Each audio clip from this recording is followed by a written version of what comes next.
नमस्कार, स्वागत है आपका अपने चैनल के अंदर। मैं जितेंद्र अत्री आपका स्वागत करता हूं अपने चैनल में। आज हम बात कर रहे हैं कि किस तरीके से आप अपने अधिकारों के बारे में जानकारी प्राप्त कर सकते हैं, किस तरीके से जो आपको पूछना है आप उसको पूछ सकते हैं, किस तरीके से आप अधिकारियों को मजबूर कर सकते हैं आपकी परेशानी को खत्म करने के लिए, आपके सवालों का जवाब देने के लिए, और किस तरीके से आप अपने हक की लड़ाई को जारी रख सकते हैं।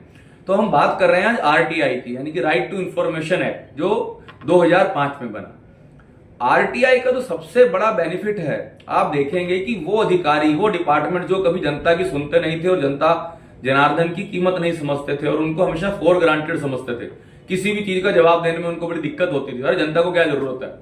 उस आरटीआई की वजह से कितने अधिकारी निलंबित हुए, कितने घोटालों का पर्दाफाश हुआ। तो ये छोटा सा अधिकार है और बड़ी सिंपल सी चीज है।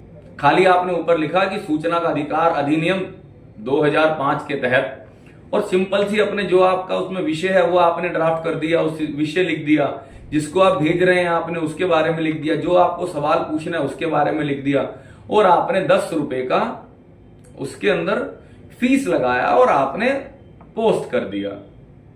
तो बड़ा आसान सा तरीका है, पर आसान से तरीके को जो लोग समझ गए करना, वो लोग जीत गए, वो अपने हर सवाल का जवाब ले गए, वो और लोगों से अलग हो गए। पर जो लोग कहते हैं नहीं यार ये काम ही नहीं करता, तो उन्होंने अब तक उसको इस्तेमाल नहीं करा।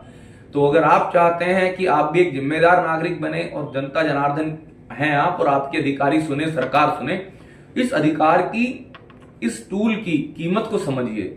ये एक ऐसा हथियार है जिसके सहारे आप बड़ी से बड़ी जानकारी प्राप्त करके सही और गलत के अंदर फर्क महसूस कर सकते हैं। कोई आपको जानकारी चाहिए हो अपने फायदे से रिलेटेड, जन कल्याण से रिलेटेड, तो आप उस चीज में कर सकते हैं, क्योंकि सरकार बाध्य है वो आपको सारी की सारी जानकारी देने के लिए। और कई बार क्या होता है, लोग कहते हैं आरटीआई का जवाब नहीं आता, तो अधिकतर लोग कुछ ऐसी गलतियां कर देते हैं उस आरटीआई को टाइप करते टाइम, या उनको पता नहीं कि भेजें किसको है। ऐसी बहुत सारी चीजें हो जाती है जिसकी वजह से उनकी आरटीआई रिजेक्ट हो जाती है। तो आप ध्यान रखें, उन सावधानियों का भी ध्यान रखें, जिस डिपार्टमेंट में भेजनी है उस डिपार्टमेंट का ध्यान रखें और उसको भेजें।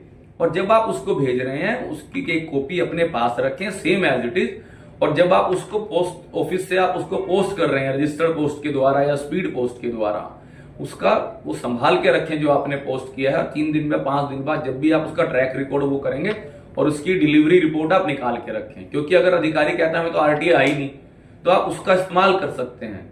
और ध्यान रखिए कि जानकारी ही आपका बचाव है, जानकारी ही आपको औरों से अलग करती है। और जब तक आपकी डेडिकेशन नहीं है किसी भी चीज में कि मुझे ये करना है, तब तक उसे कोई भी नहीं कर सकता।